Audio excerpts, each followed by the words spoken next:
중년들이 겪는 비슷한 시기인 것 같아. 심리학에서는 제2의 인생을 준비해야 되는 시기라고 좀 얘기하거든. 취미를 갖는 거. 그러니까 내가 우울하니까 내가 상대방한테도 예민하게 구는 거잖아.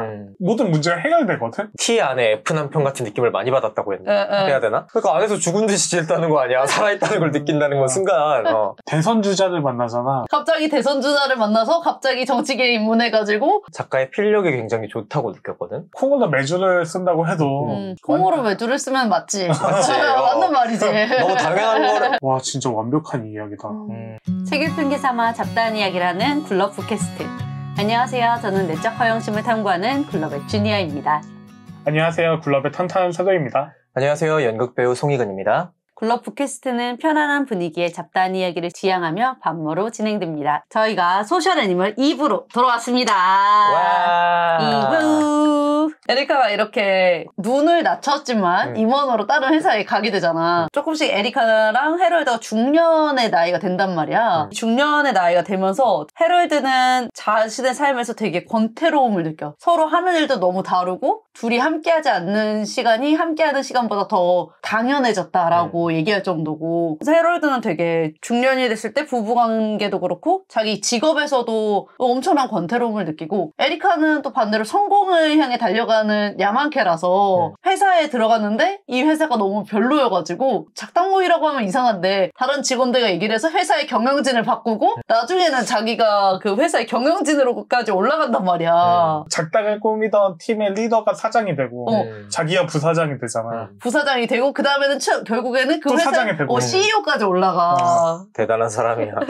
부부인데도 너무 다른 중년의 모습을 보여주거든. 여기에서 조금 헤럴드는 이 파트에서 인상이 깊었던 에피소드나 생각나는 자기 일화 같은 게 있을까? 드라마도 그렇고 실제 우리 부모님도 그렇고 다른 친구들의 부모님들도 그렇고 중년들이 겪는 좀 비슷한 시기인 것 같아. 새로운 시기에 새로운 스테이지를 만나는 시기랄까? 우리나라에서는 오히려 그런 것들이 많았잖아. 옛날에는 40대 갱년기가 오니까 하면서 이제 신경의 변화들, 호르몬이 변하고 하는 신경의 변화들. 뭐 여자가 좀 바뀌면 여자 보고 갱년기 온 거 아니야. 남자가 좀 바뀌면 남자가 갱년기 온 거 아니냐. 이런 얘기들 많이 하잖아. 그리고 그러면서 많이 좀 달라지는 거라고 생각을 하고, 심리학에서는 제2의 인생을 좀 시작해야 되는 시기라고, 제2의 인생을 준비해야 되는 시기라고 좀 얘기하거든. 내가 하나의 관심사를 갖고 여기까지 왔으면 평생 이것만의 관심사를 갖고 갈 순 없으니까 새로운 관심사나 새로운 능력을 개발해야 되는 시기라고 좀 얘기를 하거든. 어떻게 보면 지금까지의 인생에 대한 소비 기한이 끝난 게 아닌가? 챕터 2를 준비해야 되는 거 아닌가? 라는 건데 우리가 그거를 모르니까, 누가 알려주지 않잖아. 누가 그거 사용기한 끝났어요, 다음 거 준비하세요 이렇게 얘기해주지 않으니까 부부관계도 옛날 같지 않고 어떤 거 하나도 내 맘대로 되지 않고, 사실 보면 직장생활도 둘 잘하고 있어. 일상생활도 다 잘하고 있어. 겉으로 봤을 때 아무 문제가 없잖아. 너무 아무런 문제가 없는 거지. 아무 문제가 없으니까, 그러면 진짜 관찰해 볼 수 있는 거는 지금까지 인생의 챕터 1이 끝난 게 아닌가? 오히려 그게 유일한, 왜냐면 호르몬도 바뀌니까 완전히 다른 새 사람이 또 되는 거잖아. 맞아. 관심사도 바뀔 거고 좋아하는 것도 바뀔 거고 취향도 바뀔 거고, 그게 나만 그런 게 아니라 내 배우자도 그런 건데, 근데 나의 변화도 이해가 안 가는 와중에 내 배우자도 이해가 안 가는 거지. 그러니까 이렇게 좀 갈등이 생기는 게 아닌가. 그러면은 그런 시기를 어떻게 헤쳐나가야 될까? 그래서 책에서 말하는 것도 되게 공감이 갔던 게, 차라리 다른 부부들은 아이가 있으면 아이에게 관심을 가지니까 부부 사이가 좀 안 좋아도 부부는 말을 안 해도 아이하고는 그리고 아이를 핑계 삼아서 아이 학원 문제는 어떻게 할 건지 뭐 이런 거라도 얘기하거나 할 수 있는데, 이러지 않을 거면 취미를 갖는 거. 공통된 취미? 아니 공통된 취미 가질 필요 없이 자기가 에너지를 좀 쏟고 충전할 수 있는. 그러니까 내가 우울하니까 내가 상대방한테도 예민하게 구는 거잖아. 우리 관계를 회복하는 거는 사실 노년이 되거나 중년 이후에 이 시기가 지나가면 사실 자연스럽게 회복될 수 있는 거라 생각하거든. 커플끼리도 사실 내 기분이 나빠서 오늘 내가 상대방과 싸울 수 있단 말이야. 너 왜 그래? 쟤 왜 그래? 뭐 이렇게 싸울 필요 없이 사실 그날 안 보고 기분 다 완전히 괜찮았을 때 보면 모든 문제가 해결되거든? 굳이 구태여? 오늘 보기로 했으니까 하고 보고 싸운단 말이야.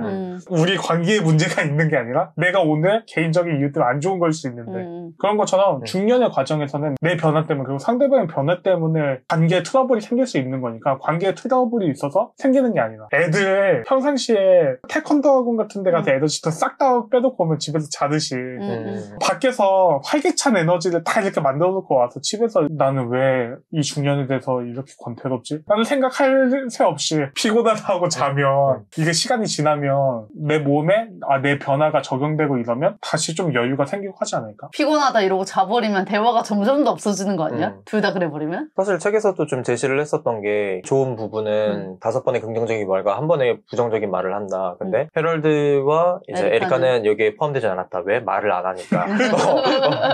근데 이런 것도 있긴 하지. 섹스리스가 중년이 돼도 섹스를 하는 부부보다 섹스리스인 부부가 그 관계가 훨씬 안 좋다는 얘기는 연구 결과도 많이 있고 스킨십 정도가 관계에 좌지우지 한다는 것도 많이 있는 것도 맞는 것 같아. 관계를 개선할 거면 차라리 스킨십도 많이 하고 적극적으로 하고 아니면 차라리 좀 멀리 해서 싸우지는 말아라? 왜냐면 그 기간에 같이 있을수록 부정적인 인식만 생겨가니까. 미국인데 그렇게 이혼이 심하다는 미국에서 이혼하지 않고 버틴 것만으로도 헤럴드와 에리카는 좀 대단한 부부기는 해. 나름 노력한 거지. 그 면에서는 이제. 그리고 어떻게 보면은 좀 떨어져 지내는 게 나을 수도 있겠다라는 새로 의견에도 좀 공감이 가는 게 그런 얘기를 했었잖아 책에서. 보통은 남편이 이혼을 요구하는 경우가 많은데 사실은 일반적인 통념에서 일반적인 통념에서 그렇게 생각하는 경우가 있는데 근데 사실은 65%는 아내가 이제 남편에게 이혼을 요구하는데 그 원인은 무엇이다? 내가 아무리 집안일을 하고 요리를 하고 해도 저 사람이 뭔가 감정적인 공감이나 이런 걸로 나에게 보상을 해주지 않게 되면은 내가 이걸 괜히 하고 있구나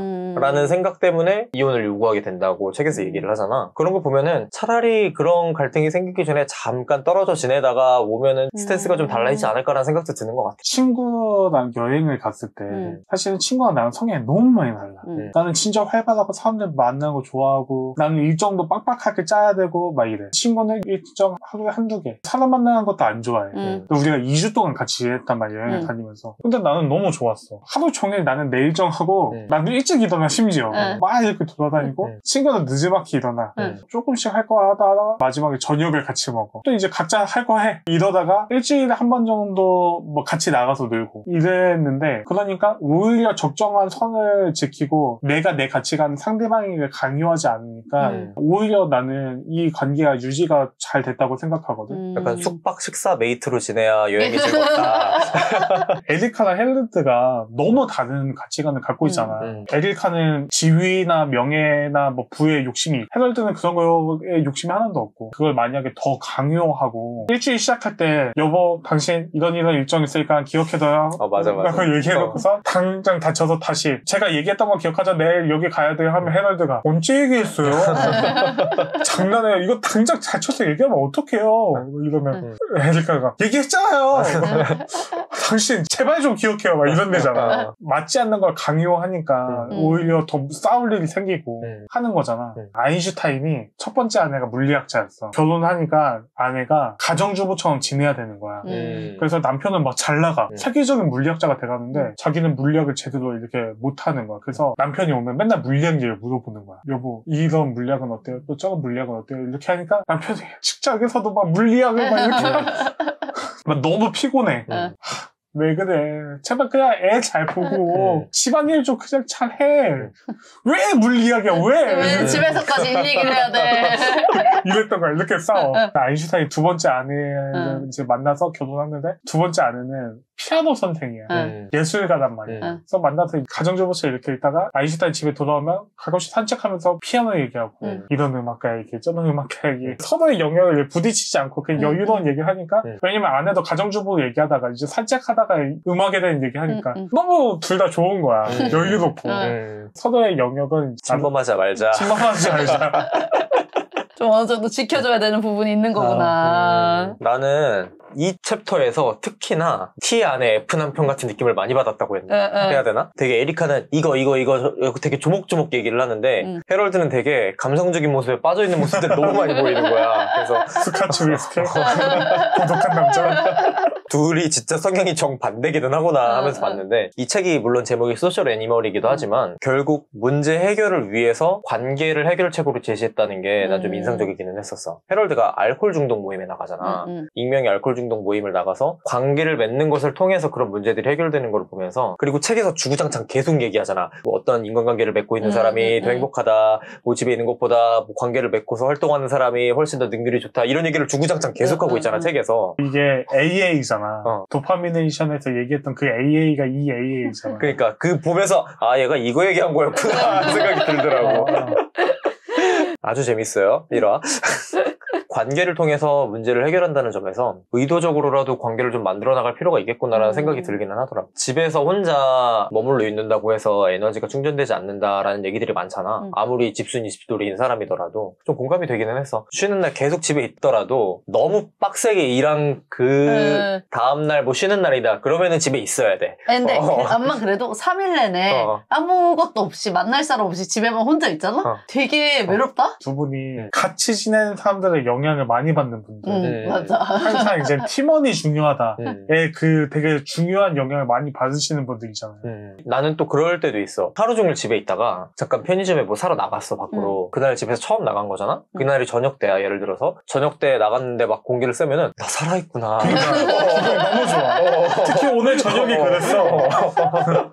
이게 스튜디오가 답답하잖아. 약간 저녁 먹으러 나갈 때 너무 상쾌하게. 그러니까 안에서 죽은 듯이 지냈다는 거 아니야. 살아있다는 걸 느낀다는 건 순간 집에서 있는다고 에너지가 충전되지 않는다. 그래서 가끔씩 그 쉬는 날에 우리 매장 가는 거 되게 좋아하잖아. 말할 사람이 필요하니까. 직원들은 싫어할걸. 그러니까 그거는 좀 잘못된 거예요. 그 선생님께서 관리자신데 내 얘기를 들어줘. 관리자님 또 왔어. 쉬는 날인데. 사실 점장이잖아. 점장인데 쉬는 날 가가지고 애들이랑 수다 떤다는 거 아니야. 얼마나 재밌는데. 빌런. 그거 아시죠? 군대 축구라고 다 맞춰 드리는 거예요. 우리 애들이 사회생활을 잘하더라고요. 아, 훈련하시나 봐요. 관계인이 가진 능력이 좀 크다. 의도적으로라도 나 좀 관계를 좀 만들기는 해야겠다는 생각은 들었어. 옛날 희근이에 비하면 지금 정말 많은 약속을 잡는 사람 아닙니까? 옛날에 정말 집에서 혼자 뭘 했나 몰라. 닌텐도요. 아니, 집에서 혼자 뭘 하지도 않아. 혼자 어딘가 돌아다녀. 사람을 만나진 않는데 끊임없이 돌아다녀. 아니, 사람 속에 있었네. 모르는 사람들 속. 이 파트가 조금 작가가 인위적으로 상황에 넣어놓은 딱 그 느낌이 들었던 게 그 전까지는 에리카와 헤럴드의 그 자라온 환경과 사회와 이런 거를 지켜봤는데 어느 순간 갑자기 에리카 헤럴드를 정치계로 딱 집어넣더니 그런 환경을 만들어가는 사람들에 대한 얘기를 한단 말이야. 사실 정치계에 입문할 수는 있는데 갑자기 이야기 챕터를 시작하는 부분 이야기가 대선 주자를 만나잖아. 맞아. 갑자기 대선 주자를 만나서 갑자기 정치계에 입문해가지고 갑자기 정치적 활동을 하게 된다. 막 이렇게 되잖아. 주지사에 도전하는 것도 아니고 너무 큰 걸 목표하는 사람을 만났어. 헤럴드와 에리카가 보는 조금 사회가 돌아가는 방식도 다르고 정책을 만들어가는 사람들, 환경을 만들어가는 사람들은 어떤 방식으로 사고방식으로 보는가 이런 거에 대한 건 얘기를 다루는데 솔직히 나는 이 파트가 너무 재미없었거든? 근본적인 얘기부터 해가지고 되게 뜬금없다는 생각을 많이 해서 정책을 만들어가는 메커니즘에 대한 전반적인 얘기나 정책과 관련된 뭐 도덕이나 사회 전반들에 대한 이야기를 하니까 좀 이게 너무 거시적이다라는 느낌을 받을 수 있지. 와닿지 않아가지고 이 부분에 대해서 인상 깊었던 거나 기억나는 게 이제 궁금해. 나는 오히려 이 장면에서 작가의 필력이 굉장히 좋다고 느꼈거든. 대선주자 그레이스가 자기 벤에 부부를 태우고 나서 자기 얘기를 계속 하잖아. 진짜 정치인을 만나면 저렇게 말할 것 같이 쓴 거야, 작가가. 역시 그치. 기자 출신의 작가는 절대 그냥 쓴 게 아니야. 내가 볼 때 사실 고증에 의해서 이 장면이랑 이 정치인을 다룬 심리학적인 메커니즘을 이 작가가 너무 쓰고 싶어가지고 이건 안 쓰고 못 빼기겠다 싶어가지고 억지로 자기들이 이 상황을 넣어버린 것 같은 거야. 그러니까 원래 정치 같은 걸 자주 다루는 뉴욕타임즈의 칼럼니스트잖아. 원래 오피니언 칼럼니스트니까 문화, 사회, 정치 이런 얘기들 많이 하니까 얼마나 자기 전공 분야겠어. 거저 만들어지지 않았어 이 장면은. 앞에 얘기 다 했는데 전공 얘기를 다 무조건 해야 돼. 근질거려. 엄청 근질거린다고. 그래서 내용도 진짜 정치가 진짜 할 법한 말처럼 써놨어. 보면은 이 장면은 헤럴드와 에리카 부부를 벤에 태우고 나서 설득한다고 부부한테 얘기를 하는데, 그리고 이제 정치계에서는 어떻게 태도를 취해야 되는지 엄청 길게 말해. 진짜 두 사람만 있는데도 연설급으로 얘기를 한단 말이야. 진짜 정치가 얘기할 법한 말처럼 해. 실제 정치인을 만나면 이렇게 얘기할 정도로. 첫 번째 하고 싶은 말은 여기에 발을 들여놓은 이상 그 누구도 불평할 권리가 없다는 겁니다. 우리는 그렇게 하기로 선택했고 거기에는 기쁨도 있고 보상도 있습니다. 우리들 사이에는 서로의 개성을 내세우고 다툼을 벌일 만큼 큰 경기장이 마련되어 있습니다. 이러면서 진짜 정치인들은 이런 식으로 설득을 하겠구나, 이렇게 얘기하겠구나 그래서 싶을 이번에 정도로. 출마하신다고요 지금?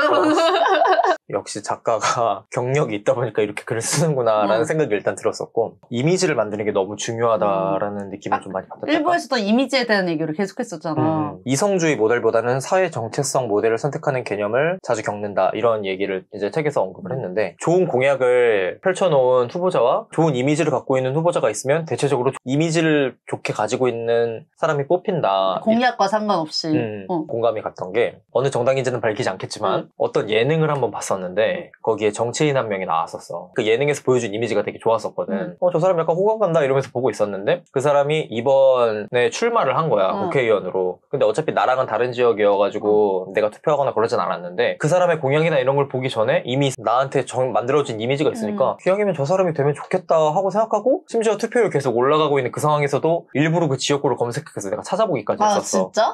그리고 그 사람이 됐더라. 이미지라는 게 진짜 정치에서 잘 쓰이는구나라는 거를 내가 정치적인 경험으로 너무 한번 느꼈어갖고 최근에 역시 이미지야, 이런 것도 있었고. 요즘에는 우리나라는 양 정당이 시대지만 양 정당에서 주제가 갈리는 것들도 있지만 의견이 비슷한 것들도 되게 많잖아. 왜 이게 정당으로 나눠져 있을까 싶을 정도. 왜냐면 난 기억나는 게 구청장을 뽑아. 그래서 구청장 후보들에 대한 플랜카드가 나란히 양 정당이 붙어있는데 두 개가 공약이 똑같아. 어디 상가 주차장을 만들어 드리겠습니다. 뭐 이 표현만 다를 뿐이지 둘 다 상가 주차장을 만든다는 얘기인 거야. 뭐지? 누굴 뽑으라는 거지?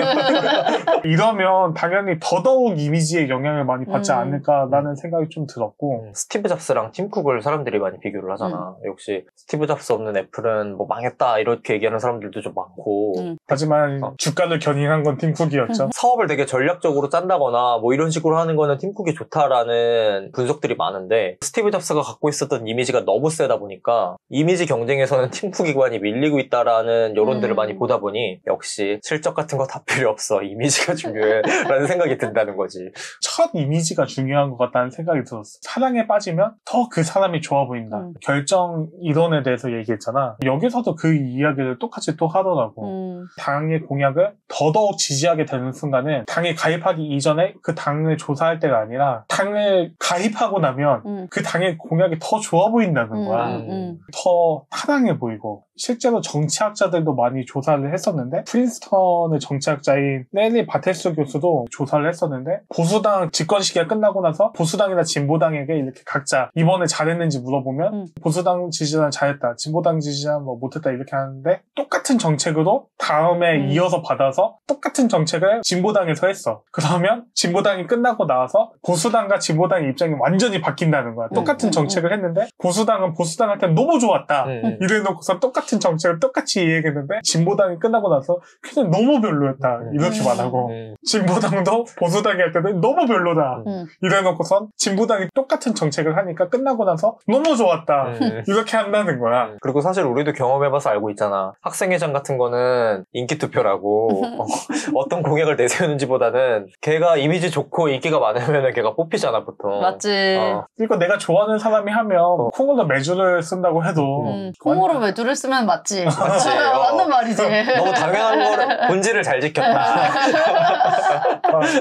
내가 사랑하는 사람이 정책을 하면 파서 매주를 쓴다고 해도 완전 올쏘니까 처음에 이 사람들을 이미지로 확보해내는 게 정말 중요할 수 있겠다.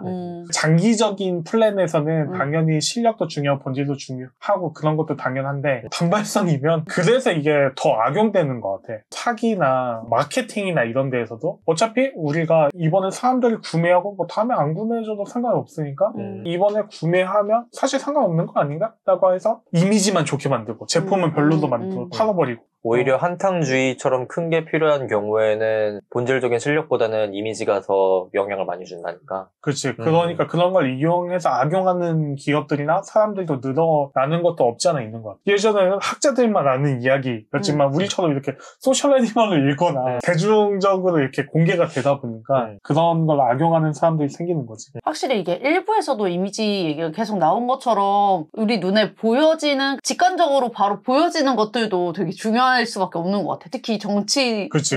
우리의 이런 환경을 조성하는 사람들 입장에서는 남들의 사랑을 받아야 되는 사람들이니까. 뭐 예를 들어서 팟캐스트나 유튜브를 하는 우리 같은 사람들? 우리 이미지는 뭔데? 그러면 우리도 다시 단장을 다시 해야 될 것 같은데. 좀 더 전문적인 이미지로 이렇게 딱 해야 되나? 오케이, 난 다음부터 검은색 티를 입고 오겠어. 청바지에. 사과하는 거야? 머리도 깎아야 되나? 그건 싫은데. 헤럴드랑 에리카가 정책을 만들면서 이미지를 형성하는 역할을 하다가 은퇴를 하게 돼. 드디어 인생의 노년이 찾아온 거지. 노년기가 찾아왔는데 여기서 오히려 둘이 더 가까워진다? 노년기가 돼가지고 헤럴드가 열심히 조사한 역사적 사실들이나 이런 걸로 투어를 기획을 하면은 에리카가 사람을 모집하고 호텔이나 이런 거 예약을 해가지고 둘이 여행사를 차려서 되게 잘 다녀 한 8년 동안 최종적으로 모든 거에서 다 은퇴하고 지는 노후를 바라보며 요새가 생각하는 마지막 노년의 시기가 된단 말이야. 사람들에게 이미지나 이런 걸 직접적으로 만드는 역할에서 한 발짝 떨어지게 된 모든 걸 관망해야 되는 헤럴드와 에리카의 심정이 어땠을지 우리가 나이 들었을 때는 어떤 심리학적 기제들이 있었는지 조금 기억나는 것들 있어? 나는 우리가 지난번 책이 사랑인 줄 알았는데 부정맥이었잖아. 노년에 대한 이야기가 맞물리면서 조금 더 이 챕터가 잘 와닿더라고. 그 책을 먼저 다뤄서 그런가? 헤럴드도 그렇고 에리카도 그렇고 열심히 살았는데 마지막에는 헤럴드는 에리카나 간병인의 부축 없이는 일어나지도 못할 정도로 이제 건강이 악화가 되잖아. 그랬을 때 서글픈 심정이 들지 않았을까? 사랑인 줄 알았는데 부정맥에서도 할아버지 할머니들이 되게 유머러스하잖아. 이 작가가 헤럴드에게 이입을 잘했는지는 모르겠는데 오히려 너무 유쾌하고 유머러스하다는 생각을 했어. 헤럴드가 몸을 못 움직일 정도로 되니까 오히려 시선 처리로 재밌는 게임을 혼자 했다. 맞아. 이런 얘기를 하잖아. 말도 안 되는 상황인데 오히려 헤럴드는 가까운 것을 보다가 멀리 있는 걸 보니까 기분이 확 바뀌고 내가 느끼는 감각기가 확 바뀌는 걸 느끼면서 이거 재밌네 하면서 하루 종일 여기 봤다가 저기 봤다가 했다잖아. 약간 작가도 역사학과를 나왔고 헤럴드도 역사를 하는 사람이다 보니까 작가가 자기 자신을 좀 투영해서 만들었나라는 생각도 들고 헤럴드가 어릴 때부터 그렇게 혼자 놀기를 잘하더니 작가가 나중에 이렇게 늙고 싶나? 이런 생각도 들고 자기가 늙고 싶은 모습이 좀 투영됐을 수도 있겠다. 헤럴드한테. 서글펐다기보다 오히려 아름다운 끝 마무리에 대한 이야기들이 뭉쳐졌다. 완전 노년기에 접어들기 전에 헤럴드랑 에리카도 새롭게 공부를 하면서 자기 취향을 발견해내고 일만 할 때보다 더 재밌는 자기만의 것들을 만들어내잖아. 그러니까 드디어 심리적 자원이 드디어 생겨나기 시작했다. 여유를 좀 누릴 수 있게 되었다. 이런 느낌이 좀 있는 것 같아. 요즘에 그 시니어 사업이 엄청 활발한 게 어르신들이 돈은 있고 이제 시간도 많은데 아직은 건강이 있으니까 더 하고 싶은 걸 많이 하는 시니어 산업이 되게 활성화된단 말이야. 오히려 그 나이 때 더 골프 많이 치고 좋아하는 가수를 쫓아다니고 이럴 수 있는 돈이 있으니까 시간이 있으니까. 그리고 또 사실 과거에 비해서 요즘에 시니어 분들은 체력이 좀 좋은 것도 사실이고 이때 되게 나는 에리카의 인생에서 가장 여유롭고 행복했던 순간이 아닐까라는 생각을 했거든. 너무 치열하게만 에리카가 살았으니까. 사실 부자잖아. 그치. 그게 커. 아니 대선 주자를 대통령을 만들어낸 사람인데 돈이 없을 리가 없잖아. 야, 정말 킹스 메이커다. 이미 CEO도 잘 나가고 있어서 대선 주자를 소개받았던 거고 그러니까 사실 돈이 많은 상태에서 정치 일도 했었던 거고 여러 일들 하다가 은퇴하니까 이제는 뭐 할까 하면서 자아를 이제 찾아 따라하면서 아, 이런 것도 재밌네 저런 것도 재밌네 남편이 이런 거를 공부하면서 살았구나 남편 얘기 되게 재밌다 너 원래 이런 거 했었구나 이걸 이제 안 거지 여유를 갑자기 찾기 시작했어. 너무 재밌다 그거 보러 가볼까? 와 너무 좋다 이거 추진해가지고 여행사 한번 만들어볼까 이러고 성격 못 버리고 내 입장에서는 몸이 못 움직인다는 거는 좀 서글플 수 있는데 그 전에 너무 편안한 기억들로 딱 마무리가 되지 않았나라는 생각도 하는 것 같아. 마지막에 얘기가 되게 아름다웠다고 생각하는데 노년에서 어느 지방에다가 이제 별장을 짓고 여름이나 겨울 되면 항상 거기를 가서 지냈다고 했잖아. 뭐 현관에 앉아서 책을 읽고 자기는 논픽션 책을 읽고 아내는 소설 읽다가 졸다가 하고 해럴드가 잠을 자는 에리카를 바라보면서 늙을수록 더 좀 중국인스러운 모습 도드러지고 늙은 모습이 보이고 막 이런 모습을 관찰하면서 자는 모습을 보는 게 되게 행복하다. 사랑스럽다 이런 생각을 했다는 거야. 좀 늙은 모습을 보이는 아내를 바라보면서 아내가 고등학교 때는 파란 교복이었다고 하는데 파란 교복 되게 귀엽고 예쁘고 사랑스럽겠다 이런 생각을 하면서 만약에 누군가가 인생의 가장 행복한 순간이 언제였냐고 물어본다면 되게 아이러니하게 에리카를 알기도 전에 에리카가 파란 교복을 입고 있었던 그 모습의 그 순간이 가장 내 인생에 행복했던 순간이 아닐까라고 답할 것 같다는 얘기를 하는 거야. 머리로 논리적으로 이야기하는 뭔 이상한 소리야 싶으면서 말 자체가 너무 아름다워. 특히 죽음을 앞두고 있는 어떤 노부부의 신사 할아버지가 이런 말을 했다고 듣는다면 와 진짜 완벽한 이야기다 라고 느껴질 것 같은 아름다운 좀 이야기가 느껴졌던 것 같고 확실히 해럴드한테는 에리카가 찐사였다니까. 권태로운 관계 속에서 에리카와 감정적인 교류가 없으니까 우울했던 거고 걷기만 해도 저기 에리카가 있는 거 아니야? 그 젊은 나날들이 있었는데 아니 강아지 같잖아. 그게 어디 안 간다니까. 해럴드가 그리고 이 부부가 진짜 아름답게 잘 살았다. 작가도 이야기할 때 이 부부는 주변의 뭐 평범한 부부들과 다르게 자신들의 문화를 잘 보존하면서 특별한 문화를 또 새롭게 창출하면서 자기들만의 건강한 관계를 만들어내면서 살았다라고 평가하잖아. 인생의 마지막 질문들에 대해서 나오잖아. 세속을 초월했는가? 이 다음 세대에 물려줄 것들을 잘 남겼는가? 뭐 이런 얘기를 하는데 마지막 질문이 나는 사랑했는가? 에 대한 질문이었고 그때 이제 해럴드가 스스로 그 질문을 해보면서 나는 열렬히 사랑하는 여자를 만나서 평생을 사랑하면서 잘 살아왔다 라고 얘기하고 소설이 책이 끝나잖아. 와 진짜 완벽한 엔딩이다. 주니아가 1부 때 얘기했던 러브스토리 아닌가라고 했던 게 정말 이 책은 논픽션이었는데 러브스토리였다 맞아. 라는 느낌을 받았던 완벽한 엔딩이 아닌가 라는 생각이 들었어. 이렇게 감동적인 마무리로 끝났으면 참 좋았을 텐데 나는 좀 웃긴 언급들을 해야 돼가지고 내가 먼저 말할 걸 그랬네. 재밌는 포인트가 몇 개 있었는데 하나는 이게 미국인들의 거리 감각이구나 라고 느꼈던 게 에리카가 예전에 만났던 친구가 근처에 살고 있었다는 걸 알게 되잖아. 은퇴를 하고 나서. 근데 자기 친구와 40km밖에 떨어져 있지 않다는 걸 알게 되었다 이러는데 40km밖에 근데 수원 정도가 40km 정도 되지. 하지만 난 수원에 있는 친구를 절대 가깝다고 생각하지 않을 것 같거든. 둘이 경기도에 사시잖아요. 오늘 오신 거리가 한 20-30km 되실걸요? 여기도 그렇게 가깝게 느껴지지 않았어. 그래서 나는 40km 친구와 이렇게 만날 수 있는 거면 나도 좀 그동안 못 만났던 사람들을 아주 거리낌 없이 만날 수 있겠다. 얘네들은 이 정도 거리면. 근데 얘네들은 도시와 도시 사이에 텅 비어있을 거 아니야. 40km를 그냥 다이렉트로 갈 수 있을 거 아니야. 하지만 우리는 40km 하면 그 서울을 다 뚫고 40km 가야 되는 맞아. 그 차이는 좀 있겠다. 역시 사람은 경험하는 것 때문에 스트레스 받는다고. 계속 지나가고 보고 경험 찍고 들어가고 이런 것 때문에 스트레스 받는 거지 거리 때문에 스트레스 받는 게 아니야. 그리고 또 에리카가 친구가 명상하는데 데려갔다가 자기도 모르게 대답했다고 하잖아. 나랑은 좀 안 맞는 것 같아 이 말을 책에서 이렇게 표현하더라고. 에리카는 자기 입이 말하는 대답을 들었다. 이렇게 표현한다고. 대놓고 야 이거 내 이거 너무 좋아하고 나 좀 그거 아닌 것 같아. 난 별로야. 이렇게 대놓고 말하면 뭐지? 싸우자는 건가? 얘가 나랑 끝내자는 건가? 이런 생각이 들 법하단 말이지. 얼마나 사회생활하면서 비위를 맞추고 올라가면서 성공을 했으면 이제 은퇴하고 나니까 자기 속마음을 생각도 안 하고 그냥 막 내지르고 보는 거야. 아니면 원래 에리카가 이런 성격일 수도 있어. 되게 당차고. 하긴 내가 학생 때 생각해보면 그랬어. 25명의 어른들 앞에 가서 전 이 학교 들어가고 싶은데요. 아니 그리고 에리카 어릴 때 테니스 하다가 부정심판이었나? 그거 열받아가지고 다 뒤집어 엎고 이래서. 맞아. 어렸을 때 본성이 살아나는 장면이다. 원래 솔직하고 불같았네. 첫 회사도 상사 일하는 방식 빡쳐서 나오고 창업하고 두 번째 회사도 회사가 마음에 안 든다고 팀 꾸려가지고 경영진을 강하고 아 그냥 자기 성격이 잘 표현되었다. 개혁을 하지 않으면 불의를 참지 못하고 할 말 다 해야 되고 좀 이런 성격이지 않았을까. 자제력이 좀 부족해졌다 이제 그렇게 되면 이 나이 먹고 나니까. 헤럴드가 여행을 가잖아 같이 에리카랑. 거기서 프랑스에 대해서 역사를 얘기하면서 그렇게 설명하는 글이 프랑스 여행 가이드가 나한테 설명해주는 것처럼 엄청 묘사를 잘하더라고. 역시 투영됐다니까 작가가. 아니, 작가가 최근에 이 파트 읽기 전에 이 글을 읽었나? 막 이런 느낌. 최근에 프랑스 역사에 대한 칼럼을 쓰셨나 본데. 책 마무리는 지어야 되는데 무슨 에피소드가 없을까? 쓴 게 아닌가?